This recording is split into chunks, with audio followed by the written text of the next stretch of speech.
Good evening my dear friends. ఈరోజు Monday మ్యాగజైన్లో భాగంగా 2025 June 16 నుంచి 23 వరకు అంటే ఈ రోజు వరకు ఉన్నటువంటి ప్రధానమైనటువంటి కరెంట్ అఫైర్స్ ఏంటి, దానికి సంబంధించి ఏ విధంగా భవిష్యత్ ఎగ్జామినేషన్స్లో క్వశ్చన్స్ రావడానికి అవకాశం ఉంది, వేరు టాపిక్స్ ఉన్నాయండి. ఈసారి చాలా ఇంపార్టెంట్ అయినటువంటి టాపిక్స్ ఉన్నాయండి. ఫర్ ఎగ్జాంపుల్, ప్రధాని మోడీ గారికి సైప్రస్ యొక్క అత్యున్నత పురస్కారం లభించింది. అలాగే అణ్వాయుధాల యొక్క సంఖ్య మీద సిప్రి సంస్థ నివేదిక విడుదల చేసింది. అలాగే ఇంటర్నేషనల్ బిగ్ క్యాట్ అలియన్స్ యొక్క మొదటి సమావేశం నిర్వహించబడింది. అలాగే రక్షణ రంగం, భారత రక్షణ రంగం ఆధ్వర్యంలో సైబర్ సురక్ష అనేటటువంటి ఒక ప్రత్యేక కార్యక్రమం ప్రారంభమైంది. అలాగే ఈ వారంలో ప్రపంచ ఎడారీకరణ కరువు కట్టడి దినోత్సవం అనే దాన్ని నిర్వహించుకోవడం జరిగింది. అంతేకాకుండా భారత్ ఇంగ్లాండ్ టెస్ట్ సిరీస్కి కొత్తగా పేరు మార్చడం జరిగింది. అలాగే ఆంధ్రప్రదేశ్లో ప్రధానంగా ఈరోజు సుపరిపాలన తొలి అడుగు అనే కార్యక్రమం నిర్వహించబడుతోంది. అలాగే మొట్టమొదటి ఐజీఎఫ్ ఆర్థర్ అమిత్ అవార్డు అనేది ఒక అవార్డుని ఈసారి మన భారతీయ అమ్మాయికి ఇవ్వడం జరిగింది. అలాగే యూపీఎస్సీ పరీక్షలో విఫలమైనటువంటి విద్యార్థులకి ప్రత్యేక కార్యక్రమాన్ని కేంద్ర ప్రభుత్వం ప్రారంభించడం జరిగింది. అలాగే క్యూఎస్ వరల్డ్ యూనివర్సిటీ ర్యాంకింగ్స్ 2025 విడుదలవడం జరిగింది. ఇలా ప్రధానమైనటువంటి విశేషాలు. అంతేకాకుండా అంతర్జాతీయ యోగా దినోత్సవం నిర్వహించుకున్నాం. అలాగే కర్నూలులో ఎన్కార్డ్ కేంద్రాన్ని ఏర్పాటు చేస్తామని ఆంధ్రప్రదేశ్ ప్రభుత్వం ప్రకటించడం జరిగింది.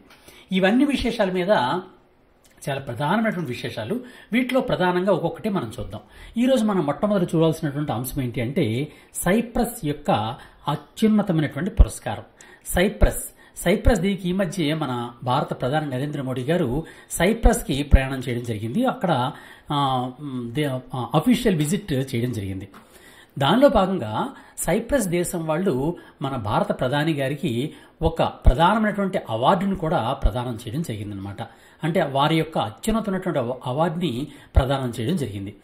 అందువల్ల దీని మీద భవిష్యత్ ఎగ్జామినేషన్స్లో క్వశ్చన్స్ తప్పనిసరిగా వచ్చే అవకాశం ఉంది. ఎలాంటి క్వశ్చన్స్ వచ్చే అవకాశం ఉంది, ఏ విధంగా ఆ క్వశ్చన్స్ వస్తాయి అనేది ఒకసారి మనం చూద్దాం.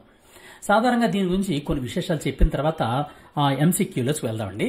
దీని గురించి మనం మొట్టమొదటి చెప్పుకున్నట్లయితే ప్రధాని మోడీ గారికి grand cross of the order of Makarios 3 grand cross of the order of Makarios 3 అనేటటువంటి అవార్డుని సైప్రస్ దేశం వాళ్ళు ఈరోజు మన ప్రధాని నరేంద్ర మోడీ గారికి ప్రదానం చేయడం జరిగింది. ఈ ప్రధాని నరేంద్ర మోడీ గారికి చేసినటువంటి ఈ grand cross of the order of the Makarios 3 అనేది సైప్రస్ దేశానికి చెందినటువంటి పౌర పురస్కారాల్లో అత్యుత్తమైనటువంటి పురస్కారం అనమాట. అంటే దీన్ని అత్యుత్తమ పౌర పురస్కారంగా మనం పేర్కొనవచ్చు అనమాట. అత్యుత్తమైనటువంటి సైప్రస్ దేశం యొక్క అత్యుత్తమైనటువంటి పౌర పురస్కారం.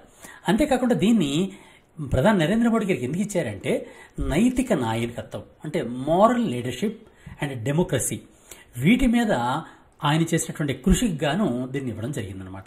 నిజానికి ఇక్కడ మనం ఈ అవార్డులో మకారియోస్ 3 అనే పదాన్ని మనం చూసాం. ఈ మకారియోస్ 3 అనేటటువంటి ఒక ఆయన పేరు మీదుగా ఈ grand cross of the order of Makarios 3 అనేటటువంటి అవార్డుని, పురస్కారాన్ని సైప్రస్ దేశం వాళ్ళు నెలకొల్పడం జరిగింది. ఇందుకే ఆ మకారియోస్ 3 అనే ఆయన ఎవరు అంటే సైప్రస్ దేశం యొక్క మొట్టమొదటి అధ్యక్షుడు, ఫస్ట్ ప్రెసిడెంట్ ఆఫ్ సైప్రస్ అనమాట. ఓకేనండి.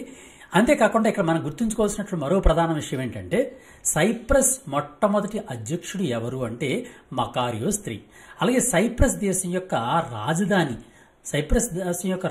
ఏంటి అంటే నికోసియా అనేది సైప్రస్ దేశం యొక్క రాజధాని.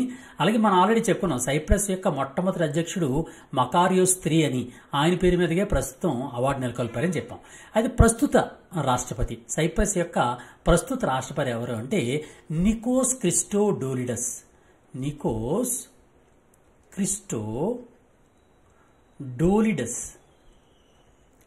ఇవి సైప్రస్ దేశం యొక్క విజిట్లో భాగంగా, అంటే మన ప్రధాని నరేంద్ర మోడీ గారు G7 సమ్మిట్లో పాల్గొనడం కోసమని ఈ కెనడా వెళ్ళిన తర్వాత సైప్రస్ దేశానికి కూడా మొట్టమొదట సైప్రస్ దేశంలో అడుగు పెట్టడం జరిగిందనమాట. అందువల్ల ఈ సైప్రస్ దేశానికి సంబంధించి మనం ప్రత్యేకంగా మనం చదువుకోవాలి. ఇంకో విషయం అంటే G7 గురించి లాస్ట్ క్లాస్లో మనం చెప్పుకున్నాం కాబట్టి ఇప్పుడు నేను G7 గురించి ఎక్స్ప్లెయిన్ చేయట్లేదు. ఇప్పుడు నేను ఏం చెప్దాం అనుకుంటున్నా అంటే దీని మీద అంటే ఈ టాపిక్ మీద క్వశ్చన్స్ ఏ విధంగా రావడానికి అవకాశం ఉంది, ఒకసారి చూద్దాం. ఇది చూడండి, ప్రధాని మోడీ గారికి ఇటీవల ఇచ్చిన సైప్రస్ అత్యున్నత పౌర పురస్కారం ఏమిటి? Grand cross of the order of గ్యాలన్, grand cross of the order of Makarios III, order of the Phoenix, order of the national star అని ఈ విధంగా దగ్గర సంబంధం ఉన్నటువంటి క్వశ్చన్స్ వచ్చే అవకాశం ఉంది.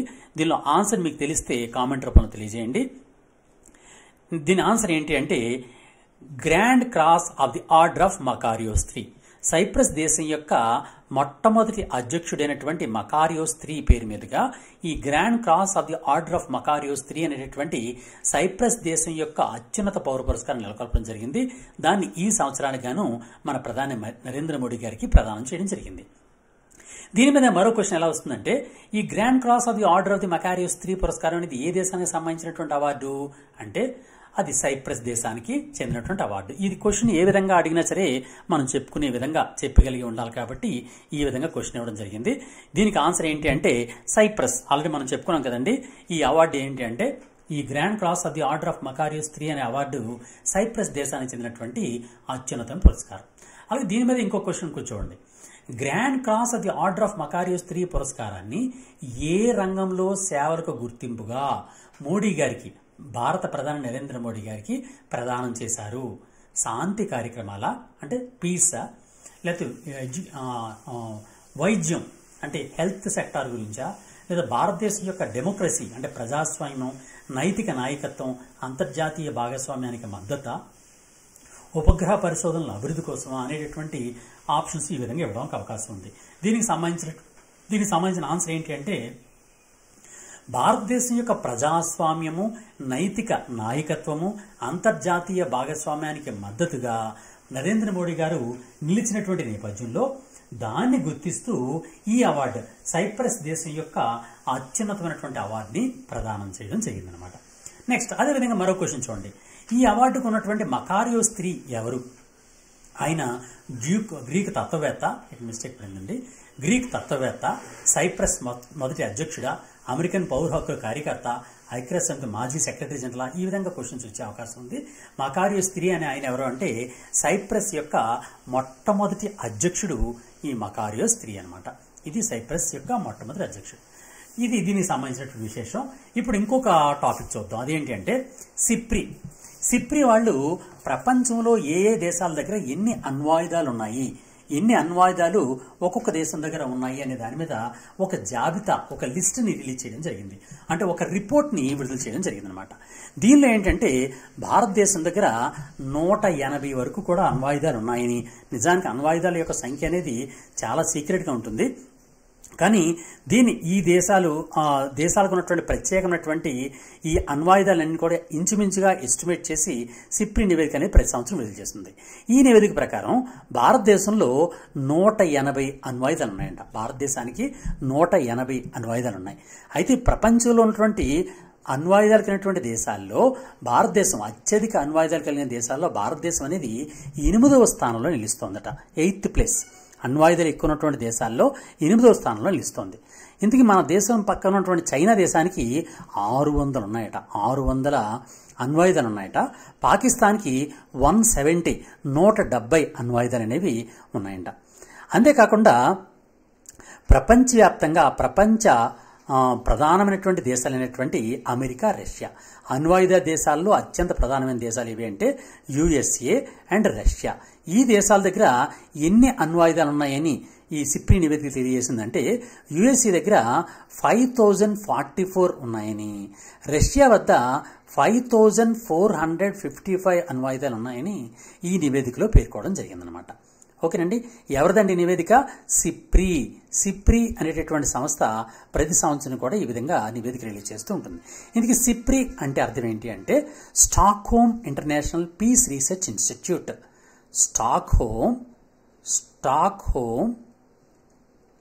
International International Peace Research Institute అనే దాన్ని షార్ట్ ఫామ్లో సిప్రి అని పిలుస్తూ ఉంటారు. ఈ సిప్రి వాళ్ళు ఎప్పుడు కూడా ఏంటంటే ఏ దేశాల దగ్గర ఎన్ని అణ్వాయుధాలు ఉన్నాయి అనే దాని గురించి డీటెయిల్డ్గా వివరిస్తూ ఉంటారనమాట. సరే, ఇప్పుడు ఈ విధంగా ఇప్పుడు టాపిక్ చెప్పుకున్నాం కదండి. దీనికి సంబంధించినటువంటి ఎంసీక్యూస్ ఏ విధంగా వచ్చే అవకాశం ఉంది, అంటే మల్టిపుల్ చాయిస్ క్వశ్చన్స్ ఏ విధంగా వచ్చే అవకాశం ఉంది ఇప్పుడు చూద్దాం. ఇది చూడండి, క్వశ్చన్ ఏ విధంగా వచ్చిందో. ఇటీవల విడుదలైనటువంటి సిప్రి నివేదిక 2025 ప్రకారం ప్రపంచంలో అణ్వాయుధాలు కలిగినటువంటి దేశాల్లో భారతదేశం యొక్క స్థానం ఎంత, అంటే ప్రపంచంలో అత్యధికంగా అణ్వాయుధాలు కలిగినటువంటి దేశాలు లేదా అణ్వాయుధాలు కలిగినటువంటి దేశాల్లో అణ్వాయుధాల యొక్క సంఖ్య ఆధారంగా భారతదేశం ఎన్నో స్థానాలు నిలుస్తోంది అనే క్వశ్చన్ రావడానికి అవకాశం ఉంది. దానికి ఆన్సర్ ఏంటి అని అంటే 8వ స్థానం, 8th పొజిషన్ అనమాట. 8th పొజిషన్లో ఉందన్నమాట. ఈ దేశం అనేది 8th పొజిషన్లో ఉంది. అలాగే మరో క్వశ్చన్ రావడానికి అవకాశం ఉంది. సిప్రి నివేదిక ప్రకారం భారత వద్ద ప్రస్తుతం ఉన్నటువంటి అణ్వాయుధాల సంఖ్య ఎంత సంఖ్యలో అణ్వాయుధాలు అనేవి భారతదేశం దగ్గర ఉన్నాయి అనే క్వశ్చన్ రావచ్చు. ఆల్రెడీ మనం ఎక్స్ప్లెయిన్ చేశాం కాబట్టి మీరు తెలియజేయగలిగితే కామెంట్ రూపంలో దీనికి సంబంధించినటువంటి ఇన్ఫర్మేషన్ ఏదైతే ఉందో, అంటే మీకు తెలిసినటువంటి ఇన్ఫర్మేషన్ కంపల్సరీగా తెలియజేయండి. దాన్ని తప్పనిసరిగా కామెంట్ రూపంలో తెలియజేయండి. ఇప్పుడు చూడండి, దీని ప్రకారం ఏంటి అంటే ఈ నివేదిక ప్రకారం, సిప్రి యొక్క నివేదిక ప్రకారం భారతదేశం దగ్గర 180 అణ్వాయుధాలు ఉన్నాయని నివేదికలో తెలియజేసింది అనమాట. నెక్స్ట్ మరో క్వశ్చన్ చూడండి, చైనా వద్ద ఎన్ని అణ్వాయుధాలు ఉన్నాయి, చైనా వద్ద అణ్వాయుధాల సంఖ్య ఎంత అనేది క్వశ్చన్ రావచ్చు అనమాట. ఈ విధంగా క్వశ్చన్ చైనా వద్ద ఎన్ని అణ్వాయుధాలు ఉన్నాయి అనేటువంటి క్వశ్చన్ రావడానికి అవకాశం ఉంది. అది చూడండి, 450, 500, 600, 700 ఇలా దగ్గర సంబంధం ఉన్నటువంటి క్వశ్చన్స్ వచ్చే అవకాశం ఉంది. దీనిలో చైనా వద్ద 600 అణ్వాయుధాలు ఉన్నాయి. ఇక్కడ అణ్వాయుధాలు అని పడిందండి, అణ్వాయుధాలు ఇన్ని ఉన్నాయంటే 600 ఉన్నాయన్నమాట. అలాగే మరో క్వశ్చన్ చూసినట్లయితే ఇటీవల విడుదలైనటువంటి 2025 సిప్రి నివేదిక ప్రకారం భారతదేశం కంటే తక్కువ అణ్వాయుధాలు ఉన్నటువంటి దేశం ఏది అంటే పాకిస్తాన్ దగ్గర తక్కువగా, అంటే భారతదేశంలో 180 ఉంటే పాకిస్తాన్ దగ్గర 170 ఉన్నాయి. కాబట్టి మొత్తం 170 అణ్వాయుధాలు ఉన్నాయి. ఈ విధంగా పాకిస్తాన్ దగ్గర ఉన్నటువంటి అణ్వాయుధాల సంఖ్య ఎంత అంటే 170 అణ్వాయుధాలు అనేటటువంటిది మన ఇక్కడ క్వశ్చన్లో మనం తెలుసుకోవచ్చు అనమాట. ఓకేనండి, ఇప్పుడు ఈ విధంగానే మరో క్వశ్చన్ చూద్దాం. మరో క్వశ్చన్ ఏంటి అంటే, ఓకే, ఇది పాకిస్తాన్ దగ్గర. నెక్స్ట్, ప్రపంచవ్యాప్తంగా అణ్వాయుధాలపై నివేదికను విడుదల చేసినటువంటి సంస్థ ఏది అనే క్వశ్చన్ రావచ్చు. యునెస్కోవా, సిప్రియా, ఐక్యరాజ్యసమితి, హ్యూమన్ రైట్స్ వాచా ఇలా క్వశ్చన్ వచ్చే అవకాశం ఉంది. అణ్వాయుధాల మీద నివేదికను ఎవరు రిలీజ్ చేస్తారు సాధారణంగా అంటే సిప్రి, SIPRI సిప్రి వాళ్ళు రిలీజ్ చేస్తూ ఉంటారు అనమాట. ఓకే, ఇది నెక్స్ట్ ఇంకో విషయం మిత్రులారా, మీరు ఎవరైనా సరే ఏపీ ఫారెస్ట్ డిపార్ట్మెంట్ కానీ, లేకపోతే ఏపీ హైకోర్ట్స్ కానీ, లేకపోతే ఎండోమెంట్స్ డిపార్ట్మెంట్ కానీ, ఇవన్నీ మీరు చదువుతున్నారంటే, మీరు ప్రిపేర్ అవుతున్నారంటే మన గాంధీవం యాప్ అనేది ఉందండి. మన గాంధీవం యాప్లో దానికి సంబంధించినటువంటి వీడియో కోర్సెస్ అన్నీ ఉన్నాయి. మీరు ప్లేస్టోర్లోకి వెళ్ళి సింపుల్గా గాంధీవం GANDEEVAM అని కొడితే మన గాంధీవం యాప్ డౌన్లోడ్ అవుతుందండి. దానిలో దీనికి సంబంధించినటువంటి షూర్ సక్సెస్, తప్పనిసరిగా మీకు సక్సెస్ సాధించేటటువంటి వీడియో కోర్సెస్ అన్ని కూడా దానిలో లాంచ్ చేయడం జరిగింది. మీరు ఎండోమెంట్ డిపార్ట్మెంట్ అయినా, ఫారెస్ట్ డిపార్ట్మెంట్ చదువుతున్నా, కోర్ట్ జాబ్స్ ప్రిపేర్ అవుతున్నా, లేకపోతే లెక్చరర్ జాబ్స్ ప్రిపేర్ అవుతున్నా తప్పనిసరిగా గాంధీవం యాప్ డౌన్లోడ్ చేసుకోండి. దానిలో మొత్తం మీకు కావాల్సినటువంటి వీడియో కోర్సెస్ ఉన్నాయి, అలాగే PDFs ఉన్నాయి, టెస్ట్ సిరీస్ ఉన్నాయి, అన్నీ కూడా అవైలబిలిటీ ఉన్నాయి. కాబట్టి దాన్ని వినియోగించుకోండి. మన వందలాది మంది ఏకలవ్య విద్యార్థులు అందరూ కూడా దాన్ని వినియోగించుకొని హైయెస్ట్ జాబ్స్ సంపాదించడం జరిగింది. మీరు కూడా వినియోగించుకోండి, తప్పనిసరిగా జాబ్ సంపాదించండి. నెక్స్ట్ మరొక విషయం చూద్దాం. అదేంటంటే ఇంటర్నేషనల్ బిగ్ క్యాట్ ఎలియన్స్ యొక్క మొదటి సమావేశం. ఇంటర్నేషనల్ బిగ్ క్యాట్స్ అలయన్స్ యొక్క మొట్టమొదటి సమావేశం అనేది ఈ మధ్య న్యూఢిల్లీలో జరిగింది. ఎప్పుడు జరిగిందంటే June 16 నాడు ఇంటర్నేషనల్ బిగ్ క్యాట్ ఎలియన్స్ యొక్క మొట్టమొదటి సమావేశం అనేది న్యూఢిల్లీలో జరిగిందండి. న్యూఢిల్లీ మన క్యాపిటల్ అయినటువంటి న్యూఢిల్లీలో ఇంటర్నేషనల్ బిగ్ క్యాట్ ఎలియన్స్ అనేది జరిగిందనమాట. దీనికి మన కేంద్ర మంత్రి గారు అయినటువంటి, అంటే పర్యావరణ మంత్రి అయినటువంటి భూపేంద్ర యాదవ్ గారు దీనికి నాయకత్వం వహించడం జరిగింది, అంటే అధ్యక్షత వహించారు. అలాగే ఈ International Big Cat Alliance IBCA International Big Cat Alliance అనే దాని యొక్క లక్ష్యం ఏంటి అంటే ఏవైతే క్యాట్ ఫ్యామిలీ ఉంటుందో అంటే పులులు కానీ సింహాలు కానీ లెపర్డ్స్ కానీ ఇలాంటి ఏవైతే క్యాట్ ఫ్యామిలీ ఉంటుందో పిల్లికి సంబంధించినటువంటి జాతులు ఏవైతే ఉన్నాయో అలాంటివి 7 వెరైటీస్ 7 రకాల యొక్క జాతుల్ని సంరక్షించాలి ప్రపంచవ్యాప్తంగా అనే లక్ష్యంతో ఇంటర్నేషనల్ బిగ్ క్యాట్ అలియన్స్ అనే దాన్ని భారతదేశమే నెలకొల్పడం జరిగిందనమాట. ఓకే, దీనికి డైరెక్టర్ జనరల్గా నియామకం పొందడం జరిగింది. ఇంటర్నేషనల్ బిగ్ క్యాట్ అలియన్స్కి డైరెక్టర్ జనరల్గా ఇప్పుడు మన ఇండియాకి చెందినటువంటి ఎస్పి యాదవ్ గారు నియామకం పొందడం జరిగిందనమాట. ఓకే, అది కూడా చాలా ఇంపార్టెంటే. నెక్స్ట్, ప్రస్తుతానికి ఇంటర్నేషనల్ బిగ్ క్యాట్ అలియన్స్లో మొత్తం 95 దేశాలు 95 దేశాలు సభ్య దేశాలుగా ఉన్నాయన్నమాట. ఓకే, ఇది దీనికి సంబంధించినటువంటి ప్రధానమైనటువంటి విశేషాలండి. ఇప్పుడు దీనికి సంబంధించి మల్టిపుల్ చాయిస్ క్వశ్చన్స్ ఎలా వస్తాయో ఒకసారి చూద్దాం. చూడండి క్వశ్చన్, ఇటీవల ఇంటర్నేషనల్ బిగ్ క్యాట్ అలియన్స్ యొక్క మొదటి సమావేశం ఎక్కడ నిర్వహించబడింది? గౌహతిలో నిర్వహించబడిందా, బెంగళూరా, న్యూఢిల్లీయా, హైదరాబాదా? ఇలా దగ్గర సంబంధం ఉన్నటువంటి క్వశ్చన్స్ వచ్చే అవకాశం ఉంటుందండి. దీనికి సంబంధించిన ఆన్సర్ మీకు తెలిస్తే కామెంట్ రూపంలో తెలియజేయండి. జస్ట్ 1 సెకండ్ అంతే, 1 సెకండ్లోగా తెలియజేయండి.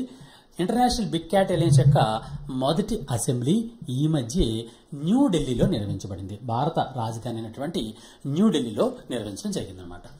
అలాగే ఇంటర్నేషనల్ బిగ్ క్యాట్ అలియన్స్ యొక్క మొట్టమొదటి సమావేశానికి ఎవరు అధ్యక్షత వహించారు అంటే అశ్విని వైష్ణవ్ గారా, భూపేంద్ర యాదవ్ గారా, ధర్మేంద్ర ప్రధాన్ గారా, రాజ్నాథ్ సింగ్ గారా? ఇలా మన కేంద్ర మంత్రుల యొక్క లిస్ట్ ఇచ్చే అవకాశం ఉంటుంది.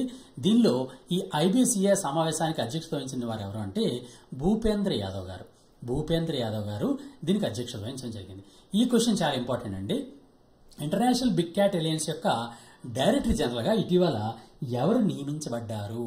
ఇది ఇంటర్నేషనల్ బిగ్ క్యాట్ అలియన్స్ అంతర్జాతీయ సంస్థగా ఏర్పాటైంది కాబట్టి దీనికి డైరెక్టర్ జనరల్ చాలా ఇంపార్టెంట్. అది కాకుండా మన ఇండియన్ కాబట్టి దాన్ని తప్పనిసరిగా మనం గుర్తుంచుకోవాలి. ఓకే, దానికి సంబంధించిన ఆన్సర్ ఏంటి అంటే ఎస్పి యాదవ్. ఐబీసీఏ యొక్క డైరెక్టర్ జనరల్గా నియమించినటువంటి ఎవరు అంటే ఎస్పి యాదవ్ గారు దీనికి నియమించబడ్డారు. అలాగే ఐబీసీఐ ఏ దేశం ద్వారా స్థాపించబడింది? ఎవరు స్థాపించారు ఈ ఐబీసీఐని, ఇంటర్నేషనల్ బిగ్ క్యాట్ అలియన్స్ని ఎవరు స్థాపించారు అని అంటే ఇండియా స్థాపించింది అనమాట. మన భారతదేశమే దానికి ఇనిషియేషన్ తీసుకొని మన భారతదేశమే ఈ ఐబీసీఐని ఏర్పాటు చేయడం జరిగిందనమాట. అలాగే ఐబీసీఐ దేనికోసం ఏర్పాటు చేయబడింది? ప్రధాన లక్ష్యం ఏంటి? గ్రామీణాభివృద్ధి, లేకపోతే ఎకనామికల్ డెవలప్మెంటా, పెద్ద పిల్లి జాతుల యొక్క సంరక్షణ కోసమా, విద్యా విధానంలో మార్పులా? ఇలా క్వశ్చన్స్ వచ్చే అవకాశం ఉంది. ఐబీసీ యొక్క ప్రధాన లక్ష్యం ఏంటి? ఐబీసీ అంటే అర్థం ఏంటి? International Big Cat Alliance. International Big Cat Alliance దేనికోసం ఏర్పాటు చేశారు అంటే ఈ పిల్లి జాతులు ఏవైతే ఉన్నాయో అంటే పులి, సింహము ఇలాంటివి ఏవైతే ఉన్నాయో వాటన్నింటినీ కూడా ప్రపంచ స్థాయిలో కలిసికట్టుగా చర్యలు తీసుకొని వాటిని సంరక్షించాలి అనే ఉద్దేశంతో దీన్ని ఏర్పాటు చేయడం జరిగిందనమాట. ఓకే, అది దీని లక్ష్యం. నెక్స్ట్, ఐబీసీఏలో సంరక్షించబడుతున్నటువంటి పిల్లి జాతుల్లో ఒకటి కానిది ఏది అనే క్వశ్చన్ రావచ్చు. చూడండి, టైగర్ అంటే పులి, జాగ్వార్, లెపర్డ్ క్యాట్, ప్యూమా. వీటన్నిటిలో టైగరు, జాగ్వారు, ప్యూమా ఈ 3 కూడా ఈ టైగర్ జాతి అనమాట, పిల్లి జాతి. కానీ లెపర్డ్ క్యాట్ అనేది టైగర్ జాతి కాదనమాట. అందులో ఆన్సర్ లెపర్డ్ క్యాట్ అనమాట. Leopard cat. ఓకే, ఇది దీనికి సంబంధించినటువంటి ఆన్సర్. అలాగే ఐబీసీఏ గురించి క్వశ్చన్ చూస్తే ఇంటర్నేషనల్ బిగ్ క్యాట్ అలియన్స్లో ప్రస్తుతం ఎంతమంది సభ్య దేశాలు, ఎన్ని సభ్య దేశాలు ఉన్నాయి అనే క్వశ్చన్ రావచ్చు అనమాట. దానికి ఆన్సర్ ఏంటి అంటే 95 సభ్య దేశాలు అనేవి ప్రస్తుతం ఇంటర్నేషనల్ బిగ్ క్యాట్ అలియన్స్లో ఉన్నాయన్నమాట. ఓకే, ఇది దీనికి సంబంధించిన విషయం. నెక్స్ట్ మరొక అంశం చూద్దాం. అదేంటంటే ఈ మధ్య మన రక్షణ శాఖ, భారత రక్షణ శాఖ అనేది సైబర్ సురక్ష అనే ప్రత్యేక కార్యక్రమాన్ని ప్రారంభించిందండి. సైబర్ సురక్ష. ఈ సైబర్ సురక్షను ఎవరు ప్రారంభించారంటే మన కేంద్ర రక్షణ మంత్రి రాజ్నాథ్ సింగ్ గారు ఈ సైబర్ సురక్ష అనే కార్యక్రమాన్ని ప్రారంభించారు. దీని ప్రధాన లక్ష్యం ఏంటంటే సైబర్ థ్రెట్స్, సైబర్ ముప్పులు ఉంటాయి కదండి, సైబర్ అటాక్స్ అంటాం. ఆ సైబర్ అటాక్స్ నుంచి రక్షణ కల్పించడం కోసమని, సైబర్ ముప్పు నుంచి రక్షణ పెంపొందించడం కోసమని సైబర్ సురక్ష అనే ప్రత్యేక కార్యక్రమాన్ని ప్రారంభించడం జరిగింది. ఎవరు ప్రారంభించారండి? రాజ్నాథ్ సింగ్ గారు ప్రారంభించారు. ఎక్కడ ప్రారంభించారంటే న్యూఢిల్లీలో ప్రారంభించడం జరిగిందనమాట. ఓకే, ఇది సైబర్ సురక్ష గురించి కొన్ని ప్రధానమైన విశేషాలు.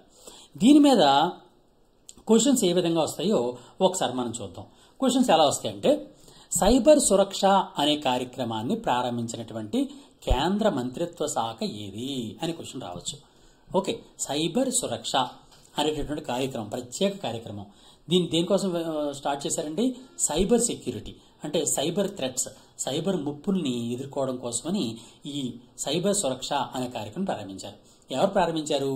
భారత రక్షణ శాఖ ప్రారంభించింది. దాన్ని బట్టి మనకు అర్థం చేసుకోవాల్సింది అంటే క్వశ్చన్ ఈ విధంగా వచ్చే అవకాశం ఉంటుందన్నమాట. అలాగే మరో క్వశ్చన్ చూడండి. సైబర్ సురక్ష కార్యక్రమాన్ని ఇటీవల ఎవరు ప్రారంభించారు? ఏ కేంద్ర మంత్రి ప్రారంభించారు? ఈ విధంగా కేంద్ర మంత్రులను కొంతమంది ఇస్తాడు. ఎవరు ప్రారంభించారు?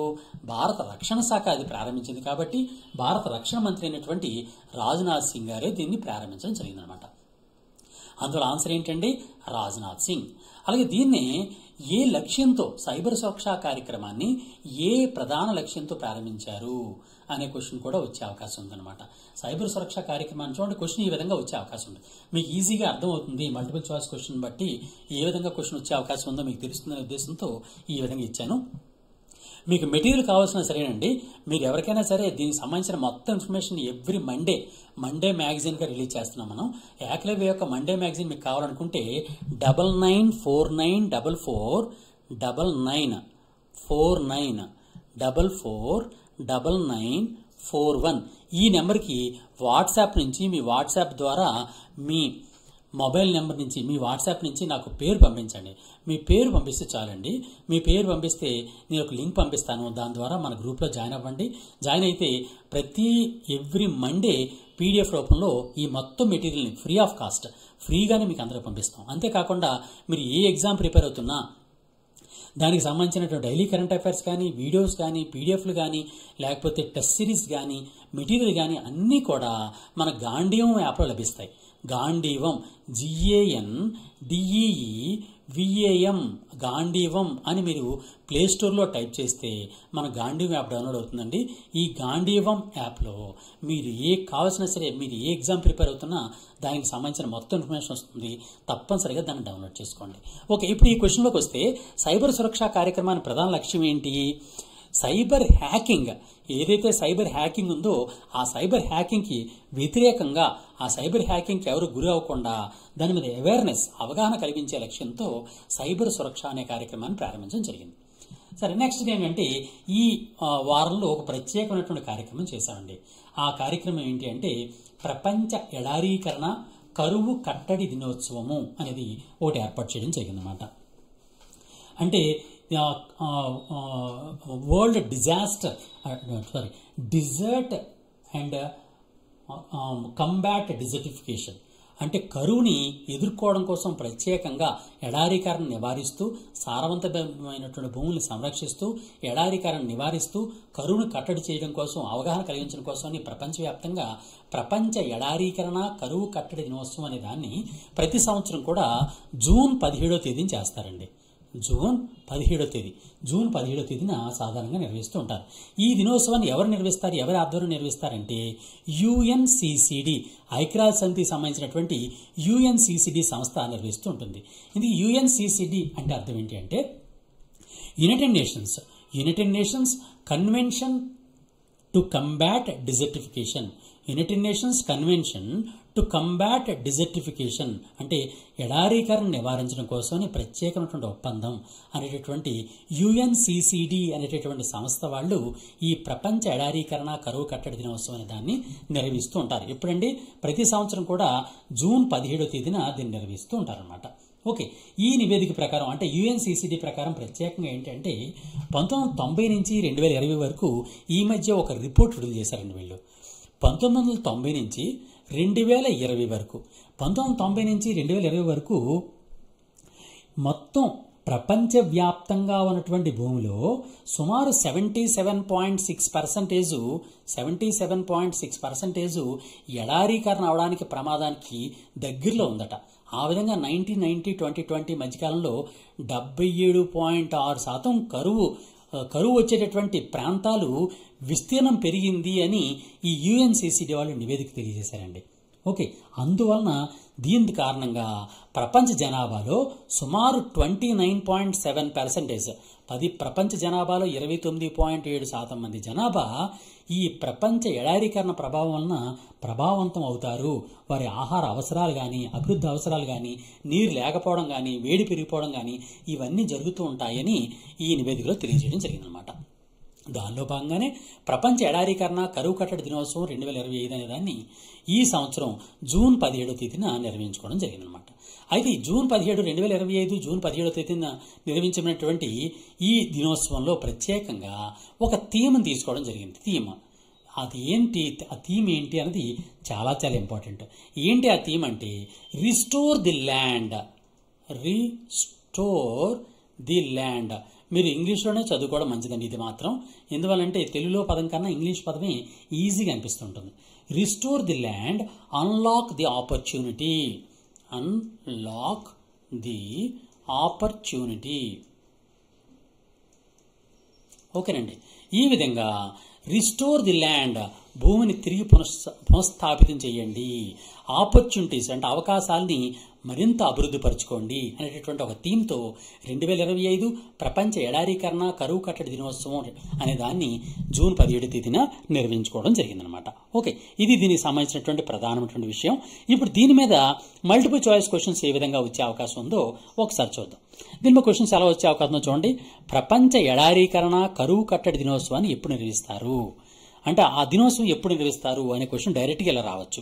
మీకు చెప్పాను కదండి ఆల్రెడీ, జూన్ 17వ తేదీన ప్రతి సంవత్సరం కూడా ప్రపంచ ఎడారీకరణ కరువు కట్టడి దినోత్సవం అనే దాన్ని నిర్వహిస్తూ ఉంటారనమాట. నెక్స్ట్, ప్రపంచ ఎడారీకరణ కరువు కట్టడి దినోత్సవం అనే దాన్ని ఏ సంస్థ నిర్వహిస్తుంది? UNEP నిర్వహిస్తుందా? UNCCD నిర్వహిస్తుందా? UNDP నిర్వహిస్తుందా? యూనిసెఫ్ వాళ్ళు నిర్వహిస్తారా అని ఐక్యరాజ్య సమితికి సంబంధించినటువంటి సంస్థలు ఈ విధంగా ఇవ్వచ్చు అనమాట. దీనిలో ఎడారీకరణ నివారించినటువంటి దినోత్సవాన్ని UNCCD వాళ్ళు నిర్వహిస్తూ ఉంటారు. UNCCD అంటే ఏంటండి? United nations convention to combat desertification. United nations convention to combat desertification అనేటటువంటి సంస్థ వాళ్ళు నిర్వహిస్తూ ఉంటారన్నమాట. నెక్స్ట్, దీని యొక్క థీమ్ ఏంటి? చాలా చాలా ఇంపార్టెంట్ ఈ క్వశ్చన్. ప్రపంచ ఎడారీకరణ కరువు కట్టడి దినోత్సవం యొక్క 2025 థీమ్ ఏంటి? ఆ థీమ్ కూడా చాలా ఇంపార్టెంట్. మనం ఆల్రెడీ చెప్పుకున్నాం ABCD. దీనిలో ఏది మీకు ఆన్సర్ అనిపిస్తుందో దాన్ని మీరు కామెంట్ రూపంలో తెలియజేయండి. ఏ అయితే ఏ అని, BCD ఏదైతే అది కామెంట్ రూపంలో తెలియజేయండి. దీనిలో ప్రధానంగా ఆన్సర్ నేను చెప్తున్నానండి. ఆన్సర్ ఏంటి అంటే C, restore the land, unlock the opportunity. Restore the land, unlock the opportunity అనేది ప్రపంచ ఎడారీకరణ కరువు కట్టడి దినోత్సవం 2025 థీమ్, దీని యొక్క థీమ్ అనమాట. అలాగే ప్రపంచ ఎడారీకరణ దీనిలో భాగంగా ప్రపంచ ఎడారీకరణలో భాగంగా ప్రపంచవ్యాప్తంగా ఎంత శాతం భూభాగం ఎడారీకరణకి గురవడానికి అవకాశం ఉందని 1990-2020 మధ్యకాలంలో ఎంత శాతం పెరుగుదల నమోదైందని ఈ నివేదిక తెలియజేసింది, UNCCD నివేదిక తెలియజేసింది అనే క్వశ్చన్ రావచ్చు. దానికి ఆన్సర్ ఎంత అంటే 77.6%, 77.6% భూభాగం అనేది ఎడారీకరణకు గురవడానికి ప్రమాదానికి దగ్గరలో ఉంది అని UNCCD యొక్క నివేదిక అనేది తెలియజేయడం జరిగిందనమాట. అయితే దీనివలన ఎంత జనాభా, ప్రపంచ జనాభాలో ఎంత శాతం ప్రభావితులయ్యే అవకాశం ఉంది అని అంటే సుమారుగా 29.7% ప్రజలు, ప్రపంచవ్యాప్తంగా ఉన్నటువంటి 29.7% ప్రజలు దీని కారణంగా ప్రభావం పడే అవకాశం ఉందని ఈ నివేదికలో తెలియజేయడం జరిగిందనమాట. ఓకే, ఇది దానికి సంబంధించినటువంటి ప్రధాన అంశం. ఇప్పుడు మరొక అంశం చూద్దాం. అదేంటంటే భారతదేశానికి ఇంగ్లాండ్ దేశాల మధ్య జరుగుతున్నటువంటి ఇంగ్లాండ్ భారత్ టెస్ట్ సిరీస్కి ఒక ప్రత్యేకమైనటువంటి పేరు పెట్టడం జరిగిందండి. ఏంటి అంటే ఇంగ్లాండ్కి చెందినటువంటి ఆండర్సన్ అంటే బౌలర్, ఒక బెస్ట్ బౌలర్. ఇంగ్లాండ్కి చెందినటువంటి బెస్ట్ బౌలర్ అయినటువంటి ఆండర్సన్, ఇండియాకి చెందినటువంటి బెస్ట్ బ్యాట్స్మెన్ అయినటువంటి టెండూల్కర్, మన సచిన్ టెండూల్కర్ గారు ఉన్నారు కదండి, ఆ టెండూల్కర్, వీరిద్దరి పేరుని కలుపుతూ ఈ భారత్ ఇంగ్లాండ్ టెస్ట్ సిరీస్కి ఆండర్సన్ టెండూల్కర్ ట్రోఫీ అని పేరు పెట్టడం జరిగిందనమాట. Anderson Tendulkar trophy. ఈ ఆండర్సన్ టెండూల్కర్ ట్రోఫీ అనే దాన్ని భారత్ ఇంగ్లాండ్ దేశాల మధ్య జరుగుతున్నటువంటి టెస్ట్ సిరీస్లో భాగంగా టెస్ట్ సిరీస్ యొక్క ట్రోఫీని ఆ విధంగా పేరు పెట్టడం జరిగిందనమాట. ఇప్పుడు మనం గుర్తుంచుకోవాల్సింది ఏంటంటే ఆండర్సన్ యొక్క విశేషం గురించి, టెండూల్కర్ యొక్క కొన్ని విశేషాల గురించి మనం తప్పనిసరిగా గుర్తుంచుకోవాలి. ఫర్ ఎగ్జాంపుల్ మన ఇండియాకి చెందినటువంటి క్రికెట్ దేవుడు, cricket God the God of the cricket అని పిలువబడేటువంటి టెండూల్కర్ గారు మొత్తం ఆయన జీవితంలో ఎన్ని టెస్టులు ఆడడం జరిగింది. ఇది ఎందుకంటే ఇది టెస్ట్ సిరీస్లు కాబట్టి ఈయన ఎన్ని టెస్టులు ఆడారంటే 200 టెస్టులు ఆడారండి. 200 టెస్టులు ఆడడం జరిగింది. 200 టెస్టులు కూడా ఆడి టెస్టుల్లో సుమారు 15,921 రన్స్, 15,921 రన్స్ ఓన్లీ టెస్టుల్లో. అలాగే ఓడిఐ అంటే వన్డే ఇంటర్నేషనల్స్లో సుమారు 18,426 రన్స్ వన్డే ఇంటర్నేషనల్లో చేయడం జరిగిందనమాట. ఓకే, ఇది తప్పనిసరి గుర్తుంచుకోవాలండి. ఎందుకంటే ఈ test series England Bharat test series దాని యొక్క ట్రోఫీని ఆండర్సన్ టెండూల్కర్ ట్రోఫీ కింద మార్చడం జరిగింది. కాబట్టి ఆండర్సన్ గురించి ఇంపార్టెంట్ పాయింట్స్ వస్తాయి ఎగ్జామ్స్లో, టెండూల్కర్ గురించి కూడా మళ్ళీ క్వశ్చన్స్ వచ్చే అవకాశం ఉందన్నమాట. టెండూల్కర్ టెస్ట్ సిరీస్లో ఎన్ని టెస్టులు చేశారంటే ఆడారండి 200. ఈ టెస్టుల్లో ఎన్ని రన్స్ చేశారు 15,921. ఎన్ని వన్డే ఇంటర్నేషనల్లో ఎన్ని రన్స్ చేశారు 18,426 రన్స్ అనేది చేయడం జరిగింది. అంతేకాకుండా ఈయన ప్రత్యేకత ఏంటి మనందరికీ తెలిసిందే. టెస్టుల్లో 51, వన్డే ఇంటర్నేషనల్లో 49. ఆయన చేసినటువంటి సెంచరీల సంఖ్య, ఆయన చేసిన సెంచరీల్లో టెస్టుల్లో 51, వన్డే ఇంటర్నేషనల్లో 49, మొత్తం 100 సెంచరీలు చేసినటువంటి ఏకైక టెస్ట్ క్రికెటర్ అనమాట. 100 సెంచరీలు చేసినటువంటి ఇంటర్నేషనల్ క్రికెట్లో 100 టెస్టులు చేసినటువంటి 100 సెంచరీస్ చేసినటువంటి ఏకైక క్రికెటర్ ఎవరు అంటే సచిన్ టెండూల్కర్. ఓకే, ఇది సచిన్ టెండూల్కర్ యొక్క స్పెషాలిటీ. ఆండర్సన్ గారి యొక్క స్పెషాలిటీ చూద్దాం.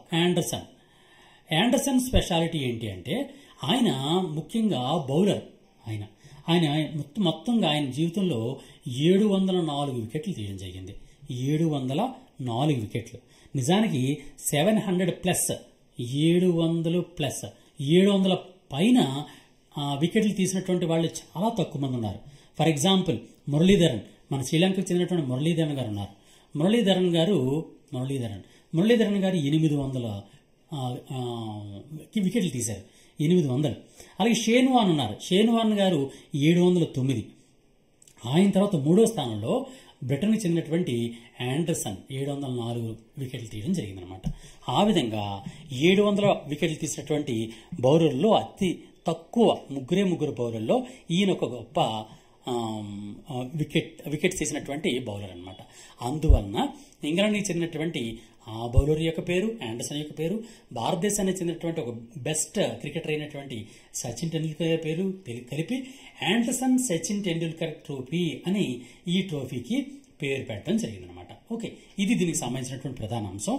ఇప్పుడు దీని మీద ఎంసీక్యూస్, మల్టిపుల్ చాయిస్ క్వశ్చన్స్ ఏ విధంగా వచ్చే అవకాశం ఉందో ఒకసారి చూద్దాం. ఇంగ్లాండ్ భారత్ టెస్ట్ సిరీస్కి ఇప్పటి నుంచి ఏమి పేరుగా పిలవనున్నారు? అదేంటి? ఆ ట్రోఫీ పేరు ఏం పేరు? ఆల్రెడీ మనం చెప్పుకున్నాం. ఆండర్సన్ టెండూల్కర్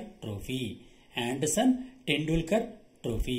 అలాగే సచిన్ టెండూల్కర్ ఆయన యొక్క మొత్తం ఎన్ని టెస్టులు ఆడారండి? 200 టెస్టులు ఆడడం జరిగింది. సచిన్ టెండూల్కర్ ఆడినటువంటి టెస్టుల సంఖ్య, సచిన్ టెండూల్కర్ చాలా కాలం క్రితమే రిటైర్ అయిపోయారు కదా, ఇప్పుడు క్వశ్చన్స్ ఏమొస్తాయని అనుకోవడానికి వీల్లేదు. ఎందువల్లంటే ఇప్పుడు మళ్ళీ ఆయన పేరు మీదుగా ఒక ట్రోఫీ పేరు పెట్టారు కాబట్టి మళ్ళీ ఆయన యొక్క అచీవ్మెంట్స్ మీద క్వశ్చన్స్ వచ్చే అవకాశం ఉందన్నమాట. అలాగే జేమ్స్ ఆండర్సన్ గారు ఇప్పటిదాకా టెస్టుల్లో తీసినటువంటి వికెట్ల సంఖ్య ఎంత? 704 వికెట్లు తీయడం జరిగింది ఆయన. 704. అలాగే ఇంగ్లాండ్ టెస్ట్ టీం తరపున టెస్టుల్లో అత్యధిక వికెట్లు తీసినటువంటి ఆటగాడు ఎవరు అనే క్వశ్చన్ రావచ్చు. ఇప్పుడు చెప్పినటువంటి జేమ్స్ ఆండర్సన్ గారే మొత్తం ఆయన ఒక గొప్ప బౌలర్ అనమాట. ఆ విధంగా ఇంగ్లాండ్కి చెందినటువంటి జేమ్స్ ఆండర్సన్ గారి యొక్క పేరు మీదగానే ఈ టెస్ట్ సిరీస్ పెట్టడం జరిగింది. కాబట్టి అత్యధిక వికెట్లు తీసినటువంటి ఆటగాడు కూడా జేమ్స్ ఆండర్సన్ గారు అనమాట. నెక్స్ట్ మరొక ప్రధానమైనటువంటి ఈ టాపిక్ చూద్దాం. అదేంటంటే ఐజీఎఫ్ ఆర్డర్ అమిత్ అవార్డ్ అనే దాన్ని ఈరోజు ప్రకటించడం జరిగింది. ఒక భారతీయ అమ్మాయికి ప్రకటించడం జరిగిందనమాట. ఆవిడ ఎవరు అంటే డాక్టర్ షాలిని మాలిక్.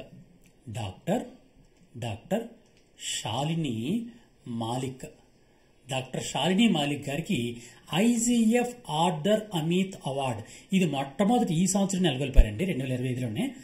అందువల్ల ఇది మొట్టమొదటి అవార్డు అనమాట. ఈ సంవత్సరమే నెలకొల్పడినటువంటి ఐజీఎఫ్ ఆర్డర్ అమిత్ అవార్డు లేదా మొట్టమొదటి ఐజీఎఫ్ ఆర్డర్ అమిత్ అవార్డు అనే దాన్ని డాక్టర్ శాలిని మాలిక్ గారికి ప్రదానం చేయడం జరిగింది. ఎందుకు ప్రదానం చేశారంటే ఆవిడ ఒక ప్రత్యేకమైనటువంటి ఒక రచన చేశారు, పుస్తకం రచించారు. ఆ పుస్తకం పేరు ఏం పేరంటే the way hope. The way hope. ఈ ది వే హోప్ అనేటటువంటి ఒక పుస్తకాన్ని ఎవరు రచించారు అంటే శాలిని మాలిక్ గారు, డాక్టర్ శాలిని మాలిక్ గారు రచించారు.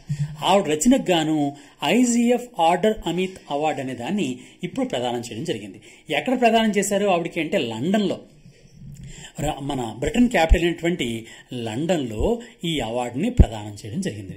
ఈ అవార్డు గెలుపొందిన వారికి సుమారుగా $25,000, $25,000 అంటే మన రూపీస్లో చూస్తే 21.70 లక్షల రూపాయలు, 21.70 లక్షల రూపాయలని దీనికి ప్రైజ్ మనీ కింద ఇవ్వడం జరుగుతుందన్నమాట. దీన్ని ఈ ఐజీఎఫ్ ఆర్డర్ అమిత్ అవార్డుని ఎవరిస్తారు అంటే లీసా నాన్సీ మినిస్ట్రీ టైటాన్ అనే సంస్థ. లీసా నాన్సీ మినిస్ట్రీ టైటన్ అనే సంస్థ వాళ్ళు ఈ ఐజీఎఫ్ ఆర్డర్ అమిత్ అవార్డు అనే దాన్ని నెలకొల్పడం జరిగింది. దాన్ని మొట్టమొదటి అవార్డుని డాక్టర్ శాలిని మాలిక్ గారు గెలుపొందడం జరిగిందనమాట. ఇది దీనికి సంబంధించినటువంటి ప్రధానమైన అంశాలు. ఇప్పుడు దీనికి సంబంధించినటువంటి ఎంసీక్యూస్ ఏ విధంగా వస్తాయో ఒకసారి చూద్దాం. The way hope, the way hope అనే పుస్తక రచయిత ఎవరు అంటే దాన్ని చూడండి, ఆప్షన్స్ చూసుకోండి. దానిలో ఎవరు అంటే డాక్టర్ శాలిని మాలిక్. డాక్టర్ శాలిని మాలిక్ గారే ది వే హోప్ అనే పుస్తకాన్ని రచించారు. డాక్టర్ శాలిని మాలిక్ గారికి వచ్చినటువంటి అంతర్జాతీయ అవార్డు పేరేంటి? ఇప్పుడే చెప్పాను. ఏంటి అవార్డు? మీరు ఏదని గుర్తిస్తున్నారో, ABCDలో ఏది ఆన్సర్ అనుకుంటున్నారో దాని కామెంట్ రూపంలో తెలియజేయండి. ఐజీఎఫ్ ఆర్డర్ అమిత్ అవార్డ్ అనే దాన్ని డాక్టర్ శాలిని మాలిక్ గారు ఈ రోజు గెలుపొందడం జరిగిందనమాట. అలాగే ఐజీఎఫ్ ఆర్డర్ అమిత్ అవార్డు అనేది ఎక్కడ అందజేయబడింది ఆవిడికి అంటే లండన్లో అందజేయబడింది. ఆల్రెడీ మనం చెప్పుకున్నాం కదండి, లండన్లోనే అందజేయబడింది. ఇక్కడ ఈ క్వశ్చన్ మళ్ళీ important. IGF order Amit award, ఈ ఐజీఎఫ్ ఆర్డర్ అమిత్ అవార్డ్ అనే దాన్ని గెలుపొందిన వారికి ఎంత నగదు బహుమతి లభిస్తుంది అనేది చాలా చాలా ఇంపార్టెంట్. ఎంత నగదు లభిస్తుందండి? మనం ఆల్రెడీ చెప్పుకున్నాం, డాలర్స్లో చెప్పుకున్నాం, రూపీస్లో చెప్పుకున్నాం. 21.70 లక్షల రూపాయలు, 21.70 లక్షల రూపాయలు ఈ ఐజీఎఫ్ ఆర్డర్ అమిత్ అవార్డు గెలుపొందిన వారికి ఇవ్వడం జరుగుతుంది. దీన్ని ఇచ్చే సంస్థ పేరేంటి అనే క్వశ్చన్ రావచ్చు. ఆ సంస్థ పేరు లీసా నాన్సీ మినిస్ట్రీ అనేటువంటి సంస్థ ఈ ఐజీఎఫ్ ఆర్డర్ అమిత్ అవార్డు అనే దాన్ని అందజేయడం జరుగుతుంది అనమాట. ఓకే, నెక్స్ట్ మరొక ప్రధాన కార్యక్రమం, దాని పేరు ఏంటంటే ప్రతిభా సేతు, PDNS, ప్రతిభా సేతు. ఈ ప్రతిభా సేతు అనేటువంటి కార్యక్రమాన్ని కేంద్ర ప్రభుత్వం ప్రారంభించడం జరిగింది. దేనికోసం ప్రారంభించారు ప్రత్యేకంగా అంటే దీని నుంచి ఒకసారి ఎక్స్ప్లెయిన్ చేసిన తర్వాత అప్పుడు మీకు ఈ మల్టిపుల్ చాయిస్ చెప్తానండి. ప్రతిభా సేతు కార్యక్రమాన్ని ఫర్ ఎగ్జాంపుల్ మనకు సివిల్ సర్వీసెస్ ఉంటాయి. యూపీఎస్సీ కండక్ట్ చేసేటటువంటి యూనియన్ పబ్లిక్ సర్వీస్ కమిషన్ వాళ్ళు కండక్ట్ చేసే సివిల్ సర్వీసెస్ ఎగ్జామ్స్ ఉంటాయి. ఈ సివిల్ సర్వీస్ ఎగ్జామ్స్లో కొంతమంది సక్సెస్ అవుతారు, మిగిలిన వాళ్ళు ఫెయిల్ అయిపోతారు. ఎవరైతే ఫెయిల్ అయిపోయారో వాళ్ళు కూడా తెలివైన వాళ్లే, కానీ వాళ్ళ కొన్ని కారణాల వలన వాళ్ళు ఫెయిల్ అవ్వడం జరిగింది. అటువంటి తెలివైనటువంటి విఫలమైనటువంటి అంటే సిఎస్సిలో విఫలమై తెలివైనటువంటి విద్యార్థులు అలాంటి వాళ్ళందరినీ కూడా ఒక డేటా రూపంలో యూపీఎస్సీ అనేది ఒక ప్రత్యేక కార్యక్రమం ప్రతిభా సేతు అనే కార్యక్రమం ద్వారా ఒక డేటా మెయింటైన్ చేస్తుంది. ఈ డేటాని కొన్ని సంస్థలకు అందిస్తూ ఉంటుంది అనమాట. కొన్ని సంస్థలకి ఫర్ ఎగ్జాంపుల్ మన ప్రభుత్వ రంగ సంస్థలు ఉంటాయి. ప్రభుత్వ రంగ సంస్థ ఫర్ ఎగ్జాంపుల్ డిఫెన్స్లో కానీ, సైన్స్ అండ్ టెక్నాలజీ కానీ, ఇంజనీరింగ్ డిపార్ట్మెంట్ కానీ, నేవల్ డిపార్ట్మెంట్ కానీ, డిజైన్స్ డిపార్ట్మెంట్స్ కానీ, ఇటువంటి డిపార్ట్మెంట్ అన్నిటికీ కూడా యూపీఎస్సీ సిఎస్సిలో చాలా తక్కువ మార్కులతోనే విఫలమైనటువంటి విద్యార్థుల యొక్క డేటాని ఇవ్వడం జరుగుతుంది.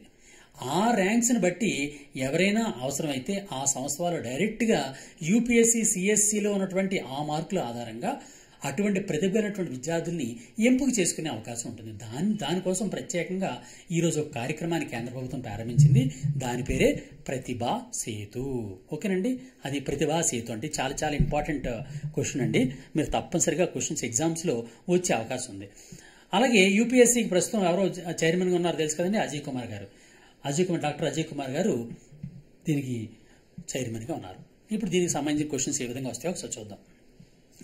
యూపీఎస్సీ పరీక్షల్లో ప్రతిభ కనబరిచినటువంటి అభ్యర్థులకు ఏ స్కీమ్ క్రింద ఉద్యోగావకాశాలు కేంద్ర ప్రభుత్వం కల్పిస్తోంది? అభయ స్కీమా, ప్రతిభ నేస్తమా, సేవా ద్రోణ, ప్రతిభా సేతు అన ఇలా క్వశ్చన్స్ దగ్గర సంబంధం వచ్చేటువంటి క్వశ్చన్స్ వచ్చే అవకాశం ఉంది. అది ఏంటి అంటే ప్రతిభా సేతు అనేటటువంటి కార్యక్రమాన్ని కేంద్ర ప్రభుత్వం ప్రారంభించడం జరిగిందనమాట. అలాగే ప్రతిభా సేతు కార్యక్రమాన్ని ఎవరు ప్రారంభించారు? యూపీఎస్సీ చైర్మన్ గారు, యూపీఎస్ చైర్మన్ అయినటువంటి అజయ్ కుమార్ గారు ఈ కార్యక్రమాన్ని ప్రారంభించడం జరిగిందనమాట. దీనికి ఎలా ఎన్నుకుంటారు అంటే డైరెక్ట్గా ప్రతిభాధారంగా నేరుగా నియామకాలు చేస్తారు. వాళ్ళకి వచ్చినటువంటి అంటే సెలెక్ట్ అయిన వాళ్ళు ఆల్రెడీ సెలెక్ట్ అయిపోతారు. యూపీఎస్సీ సెలెక్ట్ అవ్వలేని వాళ్ళ యొక్క లిస్ట్ అనే దాన్ని ప్రతిభా సేతులో మెయింటైన్ చేస్తారు. ఈ సెలెక్ట్ అవ్వలేనటువంటి వాళ్ళు, అత్యధిక మార్కులు వచ్చిన వాళ్ళని వాళ్ళ ప్రతిభ ఆధారంగా ఆ డిపార్ట్మెంట్స్ నేరుగా నియామకాలు చేపడుతూ ఉంటారనమాట. ఇది ప్రతిభా సేతు యొక్క ప్రధానమైన విశేషం. ఏ శాఖలు ఉద్యోగాలు పొందుతారు? Science and technology, engineering, design, naval, ఇలా వారి యొక్క బ్యాక్గ్రౌండ్ అంటే డిగ్రీ కదండి వాళ్ళు చదువుతారు సాధారణంగా, డిగ్రీ కానీ పీజీ కానీ, ఆ డిగ్రీ లేదా వాళ్ళ పీజీని బట్టి వాళ్ళ సైన్స్ అండ్ టెక్నాలజీలోనా, ఇంజనీరింగ్లోనా, డిజైన్లోనా, నేవల్ రంగాల్లోని వాళ్ళ యొక్క యూపీఎస్సీలో వాళ్ళ యొక్క టాలెంట్ని బట్టి డైరెక్ట్గా తీసుకోవడం జరుగుతుంది అనమాట. ఓకే, ఇది దీనికి సంబంధించినటువంటి క్వశ్చన్స్. నెక్స్ట్ మరొకటి, ఈరోజు ప్రత్యేకంగా ఈ వారంలో క్యూఎస్ వరల్డ్ యూనివర్సిటీ ర్యాంకింగ్స్ అనేవి రిలీజ్ అవ్వడం జరిగింది. QS world university ranking. ఈ క్యూఎస్ వరల్డ్ యూనివర్సిటీ ర్యాంకింగ్స్ ప్రతి సంవత్సరం కూడా రిలీజ్ అవుతుంటాయి. ఏంటి? ప్రపంచవ్యాప్తంగా ఉన్నటువంటి ఉత్తమమైనటువంటి యూనివర్సిటీస్ ఏవైతే ఉన్నాయో వాటికి ర్యాంకులు ఇస్తూ ఉంటాయి అనమాట. ఆ ర్యాంక్ ప్రపంచవ్యాప్త ర్యాంకుల్లో భారతదేశం నుంచి ఈ సంవత్సరం 2025లో 54 యూనివర్సిటీస్ ఒక స్థానాన్ని, దాని యొక్క స్థానాలు సంపాదించడం జరిగిందనమాట. ఈ క్యూఎస్ వరల్డ్ యూనివర్సిటీ ర్యాంకింగ్స్లో భారతదేశానికి చెందినటువంటి ఎన్ని యూనివర్సిటీలు స్థానం సంపాదించాయండి? 54. ఈ 54 యూనివర్సిటీల్లో కూడా అత్యుత్తమైనటువంటి ర్యాంక్, భారతదేశంలోనే మొట్టమొదటి ప్రపంచంలో అత్యుత్తమైనటువంటి భారతీయ సంస్థగా ఏది నిలిచింది అంటే IIT Bombay, Indian institute of technology Bombay వాళ్ళు ఈ బాంబే అనే సంస్థ క్యూఎస్ వరల్డ్ యూనివర్సిటీ ర్యాంకింగ్ 2025లో ఇండియాలో అత్యుత్తమ స్థానంలో నిలవడం జరిగింది. ఇందుకే ప్రపంచవ్యాప్తంగా ఎన్నో ర్యాంక్ దీనికి వచ్చింది అంటే 197, 197వ స్థానం వచ్చిందనమాట. ప్రపంచవ్యాప్తంగా ఉన్నటువంటి యూనివర్సిటీస్లో 197వ స్థానాన్ని నిలవడం జరిగిందనమాట. అలాగే వేరు సంస్థలు పొందడం జరిగింది. అలాగే మొత్తం ప్రపంచవ్యాప్తంగా ఉన్నటువంటి ఇంచుమించుగా 1500 సంస్థలు ఈ దీనిలో ప్రధానంగా స్థానం సంపాదించుకోవడం జరిగిందనమాట. 1500 సంస్థలకి ఈ ర్యాంకింగ్ ఇవ్వడం జరిగింది. ఓకే, ఇది దీనికి సంబంధించిన ప్రధాన విశేషాలు. దీనికి సంబంధించిన క్వశ్చన్స్ ఏ విధంగా వచ్చే అవకాశం ఉందో చూడండి. క్యూఎస్ వరల్డ్ యూనివర్సిటీ ర్యాంకింగ్ 2025 ప్రకారం భారతదేశానికి చెందినటువంటి ఎన్ని విశ్వవిద్యాలయాలు దీనిలో చోటు దక్కాయి? ఎన్ని యూనివర్సిటీకి వచ్చింది అంటే 54 యూనివర్సిటీస్, 54 యూనివర్సిటీస్, 54 యూనివర్సిటీస్కి ర్యాంకులు నిలవడం జరిగింది. దీనిలో అత్యుత్తమైన స్థానంలో నిలిచినటువంటి విద్యాసంస్థ ఏది అంటే ఐఐటి బాంబేకి వచ్చినటువంటి ర్యాంక్ ఎంత అంటే 197వ స్థానం, 197. అలాగే ప్రపంచవ్యాప్తంగా క్యూఎస్ ర్యాంకింగ్లో ఎన్ని విద్యాసంస్థలు నిలిచాయి? 1500 విద్యాసంస్థలు నిలవడం జరిగిందనమాట. ఇది దీనికి సంబంధించినటువంటి ప్రధానమైన విశేషం అనమాట. ఓకే, నెక్స్ట్ ఐఐటి బాంబే తర్వాత ఉన్నటువంటి స్థానాలు ఏంటంటే అన్నది కూడా క్వశ్చన్ రావచ్చు. ఎందుకంటే మొదటి 3 టాప్ 3 అనేది చాలా ఇంపార్టెంట్. టాప్ 3లో ఏంటంటే ఐఐటి బాంబే అనేది ఫస్ట్ ప్లేస్, ఆల్రెడీ మనం చెప్పుకున్నాం. అలాగే IIT Delhi secondary, IISc Bengaluru అనేది థర్డ్ పొజిషన్లో నిలవడం జరిగిందనమాట. దీనిలో అండి క్యూఎస్ వరల్డ్ ర్యాంకింగ్లో మొదటి 3 స్థానాలు ఈ విధంగా రావడం జరిగింది. ఓకే, ఇది దీనికి సంబంధించినటువంటి ప్రధానమైనటువంటి అంశం. నెక్స్ట్ మరొక ప్రధాన విషయం, ఆంధ్రప్రదేశ్కు సంబంధించినటువంటి ఒక ప్రధాన విషయం చెప్దామండి. అదేంటి అంటే ఆంధ్రప్రదేశ్లో రాష్ట్ర ప్రభుత్వం ప్రత్యేకమైనటువంటి ఎంకాడ్ అనేటటువంటి ఒక ప్రత్యేక కార్యక్రమాన్ని ప్రారంభించడం జరిగిందండి. ఈ ఎంకాడ్ అనే కార్యక్రమం ద్వారా రైతులు మరింత పంటల్ని మరింత వృద్ధిపరచాలి అనే ఉద్దేశంతో ఈ ఎంకాడ్ అనేటువంటి కార్యక్రమాన్ని ప్రారంభించడం జరిగిందనమాట. దీనిలో భాగంగా క్వశ్చన్స్ ఏ విధంగా వచ్చే అవకాశం ఉందో ఒకసారి చూద్దాం. Simple questions. ఇప్పుడు ఈ ఎంకాడ్ని కర్నూలులో ఏర్పాటు చేద్దాం అనుకుంటున్నారండి. కర్నూలులో ఏర్పాటు చేసినటువంటి ఎంకాడ్ ఏర్పాటు చేస్తున్నారు కాబట్టి ఆ ఎంకాడ్ యొక్క పూర్తి పేరేంటి?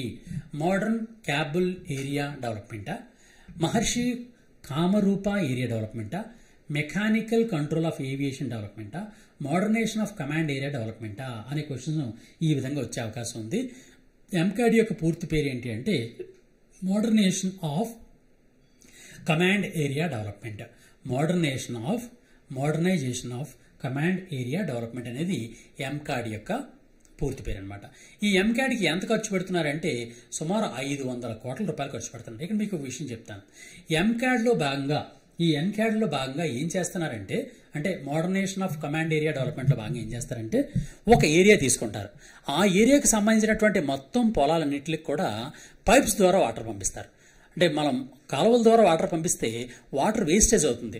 వేస్టేజ్ అవ్వకుండా ఓన్లీ పైపుల ద్వారా మాత్రమే. ఫర్ ఎగ్జాంపుల్ కర్నూలుకి హంద్రీనేవా ప్రాజెక్ట్ ఉంది కదండి.